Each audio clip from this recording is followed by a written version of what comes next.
Dear friends, in today's lecture I am going to discuss about the functioning of tissue culture laboratory.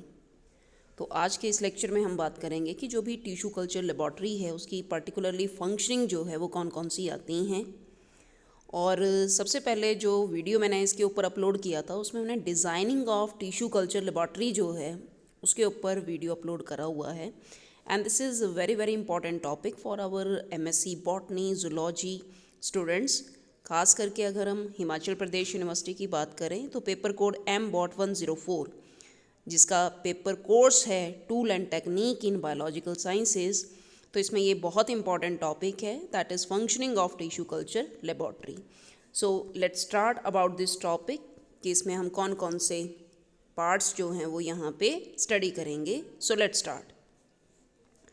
सबसे पहले जो भी हमारे पास tissue culture laboratory है वो एक ऐसा एनवायरनमेंट होता है, इस तरह का वहाँ पे एनवायरनमेंट सेटअप किया होता है ताकि जो भी हम प्लांट्स या फिर जो एनिमल्स हैं उनको ग्रो कर सकें और साथ में उनको मेंटेन कर सकें, लेकिन कंट्रोल्ड कंडीशंस के अंडर।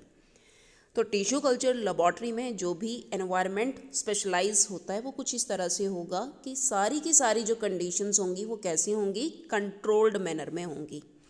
आप रिसर्च पॉइंट ऑफ व्यू से प्लांट प्रोपगेशन के लिए, जेनेटिक मॉडिफिकेशन के लिए और डिजीज़ की स्टडी के लिए इस लेबॉर्ट्री को क्या कर सकते हैं, यूज़ कर सकते हैं। तो जो भी फंक्शनिंग है टिश्यू कल्चर लेबॉर्ट्री की उसमें कुछ स्टेप्स और प्रोसेसेस इन्वॉल्व होते हैं। अब वो स्टेप्स या प्रोसेसेस कौन कौन से हैं, जैसे कि सबसे पहले हम बात करेंगे स्टेरिलाइजेशन और साथ में एसेप्टिक एनवायरनमेंट। तो फर्स्ट ऑफ ऑल आपको इस बात का ध्यान रखना है कि टिश्यू कल्चर लेबॉर्ट्री में प्रॉपर स्टरलाइजेशन होनी चाहिए और वहाँ का जो एनवायरनमेंट है वो कंटेमिनेशन फ्री होना चाहिए, मतलब कि एसेप्टिक होना चाहिए। तो सबसे पहले जो भी स्टरलाइजेशन है, चाहे आपके जितने भी टूल्स हैं या फिर आपके मीडिया हैं या जो कंटेनर्स हैं, जैसे कि आप पेट्री डिश यूज़ करते हैं, ग्लासवेयर यूज़ करते हैं, ग्लास ट्यूब्स यूज़ करते हैं, वो सारी की सारी किस तरह से होनी चाहिए, स्टरलाइज्ड होनी चाहिए ताकि आप कंटेमिनेशन को क्या कर सकें, प्रिवेंट कर सकें। तो जैसा कि आप यहाँ पर सबसे पहले करेंगे स्टरलाइजेशन ऑफ इक्विपमेंट्स। जितने भी आपके कंटेनर्स हैं, पेट्री डिशेस हैं, ग्लासवेयर्स हैं या फिर आपके टेस्ट ट्यूब्स हैं, वो सारी की सारी कैसी होनी चाहिए, स्टरलाइज्ड होनी चाहिए ताकि उसमें कोई भी फंगस या फिर बैक्टीरिया जो है उसके ऊपर अटैक ना करे। तो ज़्यादातर इसके लिए आप स्टरलाइजेशन के लिए जिस इंस्ट्रूमेंट का यूज़ करते हैं उसको आप बोलते हैं ऑटोक्लेव। तो ऑटोक्लेव में आप स्टीम स्टरलाइजेशन जो है वो परफॉर्म करेंगे। अब उसके बाद बात करेंगे एसेप्टिक कंडीशंस। तो एसेप्टिक कंडीशंस का मतलब है कि जो भी आप लैब को मेंटेन करेंगे वहाँ पे प्रॉपर कंटेमिनेशन फ्री लैब जो है वो होनी चाहिए जब भी आप सेल्स वगैरह को हैंडल कर रहे हैं उस वक्त पे। तो ज़्यादातर इसके लिए आप लेमिनार एयर फ्लो का इस्तेमाल करोगे या फिर जो भी लेमिनार फ्लो हुड है उसका यूज़ करोगे, जिसमें कि स्टरलाइज एयर को हम फ्लो करते हैं और जो भी आपका एनवायरनमेंट रहता है वो कंटेमिनेशन फ्री रहता है। तो भाई सबसे पहले तो आपको स्टरलाइजेशन और एसेप्टिक कंडीशंस या एसेप्टिक एनवायरनमेंट मतलब कि कंटेमिनेशन फ्री एनवायरनमेंट को क्या करना है, मेंटेन करना है। तो जैसा कि आप यहाँ पे ये देख रहे हैं, ये इंस्ट्रूमेंट है हमारा ऑटोक्लेव। तो ऑटोक्लेव में क्या करते हैं, स्टीम स्टरलाइजेशन करवाई जाती है। जो भी आप वेसल्स वगैरह को यूज़ कर रहे हैं उन वेसल्स को आप, ये एक प्रेशर कुकर की तरह काम करता है और उन वेसल्स को आप इसमें ऐड करेंगे और इसमें आप आसानी से स्टरलाइजेशन करवा सकते हैं। सेकेंड जो हमारे पास फंक्शनिंग है टिश्यू कल्चर लैब की, उसमें हमारे पास आता है मीडिया प्रेपरेशन।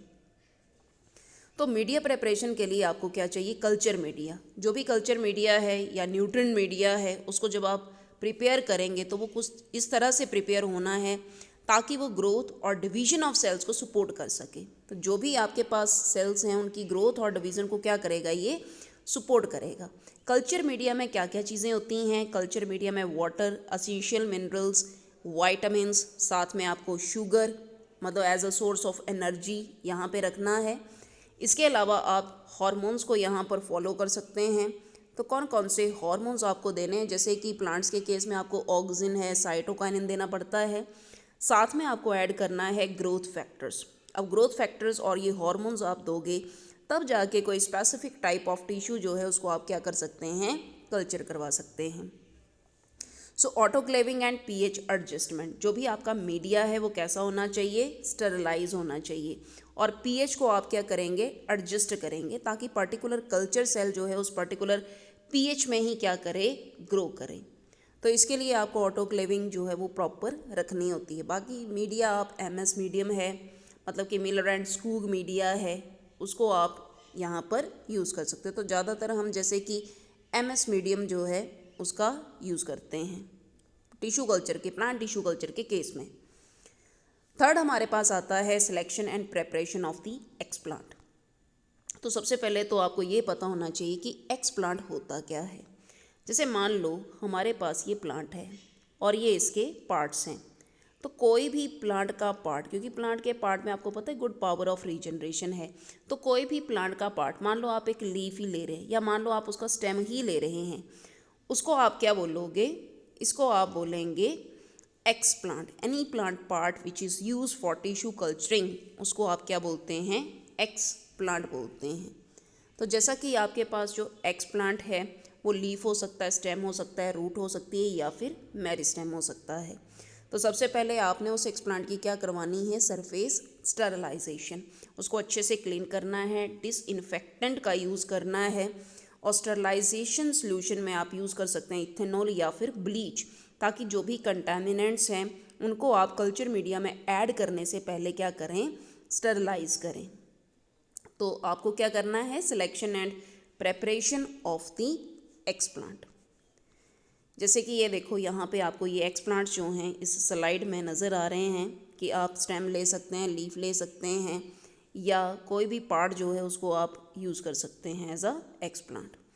अब यहाँ पे है सरफेस स्टरलाइजेशन। तो उस एक्सप्लांट को लेने के बाद, जैसे कि आपका मान लो लीफ ही है, तो इसको आप पेट्री प्लेट में प्लेस करके जो भी आपके इथेनॉल वगैरह है उससे आप क्या करोगे, इसको अच्छे से स्टरलाइज करेंगे, दैट इज़ सरफेस स्टरलाइजेशन। उसके बाद हमारे पास आता है इनोकुलेशन एंड इनक्यूबेशन। तो आफ्टर स्टरलाइजेशन जो नेक्स्ट पार्ट आएगा वो आएगा हमारे पास इनोकुलेशन के लिए। तो इनोकुलेशन में क्या होगा कि जो भी आपके पास एक्सप्लांट है they are placed in sterile culture vessel, चाहे पेट्री डिशेज़ हैं, टेस्ट ट्यूब्स हैं या फ्लास्क हैं जिसमें कि आपने कल्चर मीडिया रखा है, उसमें आपको वो पर्टिकुलर प्लांट जो है वो क्या करना है, पार्ट ऐड करना है। जैसे कि मान लो हमारे पास ये पेट्री प्लेट है, अब आप इस पेट्री प्लेट में वो कल्चर मीडिया ऐड करोगे और ऑटोमेटिकली जो भी आपके पास प्लांट का पार्ट, जिसको कि आप एक्सप्लांट बोल रहे हैं, उसको आप इसमें इंट्रोड्यूस करवाएंगे। इसी पॉइंट को आप क्या बोलते हैं, इनोकुलेशन बोलते हैं। इनोकुलेशन के बाद नेक्स्ट हमारे पास आती है इनक्यूबेशन। तो इनोकुलेटेड एक्सप्लांट जो है इसको आप प्लेस करने controlled environmental condition, proper temperature, humidity, light conditions जो भी इसको चाहिए उसमें रखने के बाद आप क्या करते हैं कि जो भी हमारे पास इंक्यूबेशन है उसके लिए टेम्परेचर मेंटेन करेंगे। जैसे कि for example 25 to 28 degree Celsius temperature maintain करना है for 16 hours of light per day, that is the common condition. तो इसको आप क्या बोलोगे, इनक्यूबेशन बोलोगे। इनोकुलेशन में आपको एक्सप्लांट को ऐड करना होता है और इनक्यूबेशन में आपको प्रॉपर टेम्परेचर पे उस एक्सप्लांट को मेंटेन करना होता है। जैसे यहाँ पर देखो ये है इनोकुलेशन, आपको नज़र आ रहा है कि किस तरह से जो पेट्री प्लेट आपको नज़र आ रही हैं उस पेट्री प्लेट में पर्टिकुलर प्लांट या एक्सप्लांट को यहाँ पे ऐड किया जा रहा है। ये है इनक्यूबेशन। तो इनक्यूबेशन में जैसे कि आप देख रहे हैं कि प्रॉपर रेफ्रिजरेटर या इस इंस्ट्रूमेंट का आप इस्तेमाल करके जो भी हमारे प्लांट्स हैं उनको यहाँ पे क्या कर रहे हैं, प्लेस कर रहे हैं पर्टिकुलर टेम्परेचर कंट्रोल्ड कंडीशंस में, that is known as incubation. उसके बाद क्या होगा, इंक्यूबेशन करवाने के बाद आप ग्रोथ एंड डेवलपमेंट करवाएंगे, तो जिसमें सबसे पहले हमारे पास कैलस की फॉर्मेशन होगी। अब जैसा कि आपको पता है कैलस क्या होता है, कैलस जो है वो अनडिफरेंशिएटेड मास ऑफ सेल्स है। जैसे कि मान लो आपने ये एक्सप्लांट डाला और इसको ऑक्सीजन और साइटोकाइनिन का ट्रीटमेंट दिया, तो आपके पास अनडिफरेंशिएटेड मास ऑफ सेल्स यहाँ पर प्रिपेयर होगा। इसी मास ऑफ सेल को आप क्या बोलते हैं, कैलस बोलते हैं। तो इसके लिए आपको पर्टिकुलरली ऑक्सीजन और साइटोकाइनिन को प्रोवाइड करना होता है। So this is the first step of the cellular growth. उसके बाद हमारे पास क्या आता है, उसके बाद हमारे पास आएगा डिफरेंशिएशन एंड ऑर्गेनोजेनेसिस। तो जैसे कि आप प्रॉपर ट्रीटमेंट करेंगे, हार्मोन देंगे, ऑक्सिन टू साइटोकाइनिन देंगे, तो इससे कि हमारे जो भी टिश्यूज़ हैं उसमें प्रॉपर ऑर्गन जैसे कि शूट बनेगा, रूट बनेगा या फिर एम्ब्रियो बनेगा। ये डिपेंड करता है कि आप कौन सी कल्चर जो है वो फॉलो कर रहे हैं, शूट टिप कल्चर है कि रूट टिप कल्चर है। फॉर एग्जाम्पल, अगर मान लो प्लांट में आपको रूट्स की इनिशिएशन करवानी है, तो रूट्स की इनिशिएशन करवाने के लिए आपको ऑक्सिन बाय साइटोकाइनिन का ratio equal to greater than 1 रखना होगा। अगर आपको शूटिंग करवानी है तो उसमें आपको ऑक्सिन बाई साइटोकाइनिन की रेशो लेस देन 1 रखना होगा। और अगर आपको कैलस की फॉर्मेशन करवानी है तो उसमें ऑक्सिन बाई साइटोकाइनिन की रेशो इक्वल टू 1 रखनी होगी। तो ये आपको हार्मोन्स जो हैं उनको ध्यान से देखना है कि कौन से हार्मोन्स का बैलेंस जो है वो आप किस तरह से मेंटेन करेंगे। जैसे कि आप यहाँ पर स्लाइड में देख रहे हैं, ये आपको कैलस कल्चर नज़र आ रही है। मैंने ऑलरेडी आपको बता दिया है कि callus undifferentiated unorganised mass of cells है। अब कैलस फॉर्मेशन के बाद हम क्या करवाएंगे, डिफरेंशिएशन एंड ऑर्गेनोजेनेसिस। जैसा कि आप स्लाइड में देख रहे हैं कि जैसे मान लो हमारे पास यहाँ पर ये प्लांटलेट आप देख रहे हैं, यहाँ पे है ये कैलस। अब आप इस कैलस में आप देख रहे हैं कि कैलस से हमने एक पर्टिकुलर सेल जो है वो रिमूव किया हुआ है, और उसको रिमूव करने के बाद ये इनिशियल जैसा आपको एक्सप्लांट नज़र आ रहा है, और इनिशियल एक्सप्लांट से यहाँ पर आपको क्या नज़र आ रहा है, यहाँ से स्टार्ट करते हैं कि यहाँ पर सबसे पहले हमारे पास यहाँ पर ये प्लांटलेट है। हमने इस प्लांटलेट से एक्सप्लांट को लिया। एक्सप्लांट को लेने के बाद हमने क्या बनाया, इसका कैलस। कैलस को लेने के बाद हमने यहाँ पे क्या करवाई, इसकी सब कल्चरिंग, जिसमें कि शूटिंग या रूटिंग करवाएंगे, और इस तरह से आपके पास ये प्लांटलेट जो है वो दोबारा से तैयार होगा। तो यहाँ पे किस तरह से आप देख रहे हैं कि ये एक्सप्लांट है, और एक्सप्लांट के बाद कैलस की फॉर्मेशन हो रही है। कैलस की फॉर्मेशन के बाद यहाँ पे इस स्लाइड में शूट फॉर्मेशन है। तो ऑटोमेटिकली जब आप कैलस ले रहे हो और उस कैलस से आपके पास जैसे रूट्स आने शुरू हो रही हैं या उसके बाद आपके शूट के पार्ट नज़र आ रहे हैं, इसको आप क्या बोलेंगे, डिफरेंशिएशन एंड ऑर्गेनोजेनेसिस। और तब जाके हमारे पास प्लांटलेट क्या होगा, तैयार हो जाएगा। नेक्स्ट पॉइंट क्या आता है हमारे पास, सब कल्चरिंग, जिसको कि और क्या बोलते हैं आप बोलते हैं पसाजिंग। तो सब कल्चरिंग में क्या करते हैं, लेट्स सी कि जैसे मान लो कि हमारे पास ये आपका प्लांट है, मान लो ये आपके पास प्लांट है, और इससे आपने ये एक्सप्लांट लिया। एक्सप्लांट को ग्रो करवाने के बाद आपके पास क्या बना भाई, कैलस बना। अब कैलस में इतनी ज़्यादा सेल है तो आपको नेक्स्ट फिर से क्या लेनी पड़ेंगी, टेस्ट ट्यूब्स, और उस टेस्ट ट्यूब में फ्रेश मीडियम को ऐड करके आपको एक एक सेल को क्या करना है, ऐड करना है, जिसमें कि आप ऑक्सिन और साइटोकाइनिन की ट्रीटमेंट देंगे। और ट्रीटमेंट के बाद आपको इन पर्टिकुलर जो भी टेस्ट ट्यूब्स हैं उसमें आपको सिंगल प्लांटलेट जो है वो तैयार हो जाएगा। तो इसी को हम क्या बोलते हैं, पसाजिंग या फिर subculturing, transfer of the cells of the callus into the new test tubes, और इसको आप क्या बोलोगे, सब कल्चरिंग या फिर पसाजिंग बोलेंगे। और ये क्यों करवाई जाती है, ताकि ओवर क्राउडिंग जो है वो करवाई जाए, क्योंकि इतनी ज़्यादा सेल्स को आप अगर सोचोगे कि एक टेस्ट ट्यूब में हम पूरे कैलस को मेंटेन कर सकते हैं तो ऐसा नहीं होगा। इसके ओवर क्राउडिंग या फिर उसकी ग्रोथ को मेंटेन करने के लिए आपको ऑटोमेटिकली उनको फ्रेश मीडिया में क्या करना पड़ता है, कैलस की सेल्स को ट्रांसफ़र करना पड़ेगा, जिसको कि आप सब कल्चरिंग बोलते हैं। और इसमें आप क्या करोगे, ग्रोइंग टिश्यूज़ को छोटे छोटे स्मॉलर पीसीज में डिवाइड करेंगे और उसको न्यू कल्चर मीडिया में क्या कर देंगे, प्लेस करेंगे। नेक्स्ट आता है हमारे पास क्लोनल प्रोपोगेशन। तो जैसा कि प्लांट टिश्यू कल्चर में आप क्या करते हैं, क्लोनिंग ऑफ प्लांट्स, जो भी डिज़ायरेबल ट्रेट्स हैं उसके साथ प्लांट्स को क्या करेंगे, क्लोन्स तैयार करेंगे। उसके बाद नेक्स्ट हमारे पास आती है हार्डनिंग और साथ में एक्लेमेटाइजेशन। सब कल्चरिंग के बाद जो नेक्स्ट वाला स्टेप होता है उसमें हम क्या करवाते हैं कि जो भी हमारा प्लांट है उसको टिश्यू कल्चर कंडीशन से ले जाकर नेचुरल एनवायरनमेंट प्रोवाइड करेंगे, उसको आउटडोर कंडीशंस, उसको फील्ड में ग्रो करवाएंगे। और under the natural environmental condition, जब भी आप किसी प्लांट को लेबॉर्ट्री कंडीशन से, लैब कंडीशन से ओरिजिनल एनवायरनमेंट में लेकर जाएंगे, इस प्रोसेस को आप क्या बोलोगे, हार्डनिंग बोलोगे, क्योंकि वहाँ पर प्लांट को कंट्रोल्ड एनवायरनमेंट नहीं मिलेगा, वहाँ पर उसको एडजस्ट होना पड़ेगा according to the outside world या आउटसाइड एनवायरनमेंट। इस प्रोसेस को आप क्या बोलते हैं, एक्लेमेटाइजेशन।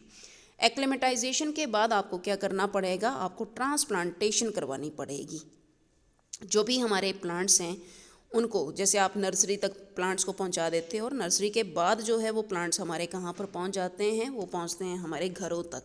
इसको आप क्या बोलोगे, ट्रांसप्लांटेशन बोलोगे, कि प्लांट्स को आपने सॉइल से उठाकर किसी दूसरे ग्रोथ मीडियम में क्या करना है, आपने शिफ्ट करना है। That is known as transplantation. उसके बाद जैसा कि ये देख रहे हैं आप, प्लांट एक्लेमेटाइजेशन है कि जो भी प्लांट्स हमने लैब में ग्रो करवाए हैं उन प्लांट्स को आप नेचुरल कंडीशंस में किस तरह से आप क्या करवा रहे हैं, अडेप्ट करवा रहे हैं।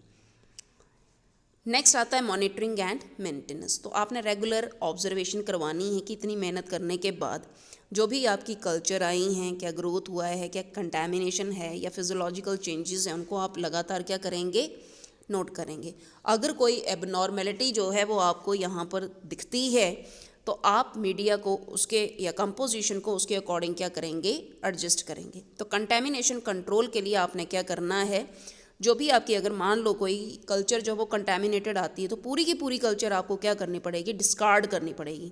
तो डीकंटेमिनेशन जो है वो कैसे करवाया जाता है, अगर ऐसा कोई सिचुएशन आ ही जाता है तो आपको एंटीबायोटिक्स का यूज़ करना पड़ेगा और आपको न्यू कल्चर जो है वो अनकंटेमिनेटेड मटेरियल से दोबारा से क्या करनी पड़ेगी, शुरू करनी पड़ेगी। तो भाई सबसे इम्पॉर्टेंट पॉइंट ये होता है कि कंटेमिनेशन के चांसेस जो है वो यहाँ पे क्या रहने चाहिए, कम से कम रहने चाहिए। इसी तरह से हम बात करेंगे टिश्यू कल्चर की एप्लीकेशंस। तो टिश्यू कल्चर की एप्लीकेशंस कौन कौन सी हैं, जैसे कि हमारे पास आता है सबसे पहले प्लांट ब्रीडिंग। तो प्लांट ब्रीडिंग में टिश्यू कल्चर जो है आप क्लोनल प्रोपोगेशन ऑफ प्लांट्स में आप इसको स्पेशली सीड्स वगैरह की प्रोपोगेशन में आप इसको यूज़ कर सकते हैं। नेक्स्ट आता है जेनेटिक मॉडिफिकेशन। तो जेनेटिकली मॉडिफाइड प्लांट्स जो हैं, जिनको आप जैसे कि जेनेटिकली इंजीनियर्ड प्लांट्स हैं, या रीजनरेशन करवा सकते हैं आप पूरे के पूरे प्लांट की। डिजीज़ को डायग्नोज कर सकते हैं। सेल्स की कल्चरिंग करवाने से आप ये दे सकते हैं कि इस प्लांट में कौन सा पर्टिकुलर प्लांट पैथोजन है, या किसी वायरल डिजीज़ को आप क्या कर सकते हैं, स्टडी कर सकते हैं। सेल कल्चर का यूज़ आप बायोटेक्नोलॉजी में भी कर सकते हैं, जैसे कि एनिमल सेल कल्चर है, आप उसको रिसर्च में, बायोटेक्नोलॉजी में, या वैक्सीन्स की प्रोडक्शन में, एंटीबायोटिक्स की प्रोडक्शन में, या फार्मास्यूटिकल में क्या कर सकते हो, यूज़ कर सकते हैं। पूरा कंक्लूज़न क्या निकलता है यहाँ से, पूरा कंक्लूज़न हमारे पास ये निकलता है कि जो भी हमारे पास लेबॉर्ट्री की फंक्शनिंग आती है उसमें आपने क्या करना है, sterilisation, media preparation, culture initiation, साथ में मॉनिटरिंग, और ये they are very very important steps for genetic research, biotechnology and disease management. तो ये हमारे पास हमने बात की है टिश्यू कल्चर फंक्शनिंग की। जैसा कि जो भी आपके स्टेपिंग आती है प्लांट टिश्यू कल्चर में, वो एक बार देख लेते हैं कि कौन कौन से स्टेप्स हैं। सबसे पहले आपने सिलेक्शन करनी है सोर्स प्लांट की, आइसोलेशन करवाओगे एक्स प्लांट को, फिर सरफेस स्टरलाइजेशन करवाएंगे। सरफेस स्टरलाइजेशन के बाद इनोकुलेशन करवानी है एक्स प्लांट की इन विट्रो न्यूट्रिशनल मीडिया में। उसके बाद आप इंक्यूबेशन करवाएंगे एसेप्टिक कंडीशन में, कैलस की इनिशिएशन होगी। Then you have to perform subculturing और पसाजिंग, जिसके बाद आपके पास प्लांट रीजनरेशन होगा, शूटिंग रूटिंग होगी। उसके बाद आप हार्डनिंग करवाएंगे, और हार्डनिंग करवाने के बाद जो भी आपका प्लांट है उसको नेचुरल एनवायरनमेंट में क्या करोगे, ट्रांसफ़र करेंगे उन प्लांटलेट्स को। तो यहाँ पर हमने एक आपको ओवरव्यू, ओवरऑल जो भी प्लांट टिश्यू कल्चर है उसका ओवरव्यू यहाँ पर बता दिया है। सो आई थिंक आपको ये लेक्चर समझ आया होगा। जो भी आपकी क्वेरी है वो आप कमेंट सेक्शन में दे सकते हैं। PDF link you will get from the description box.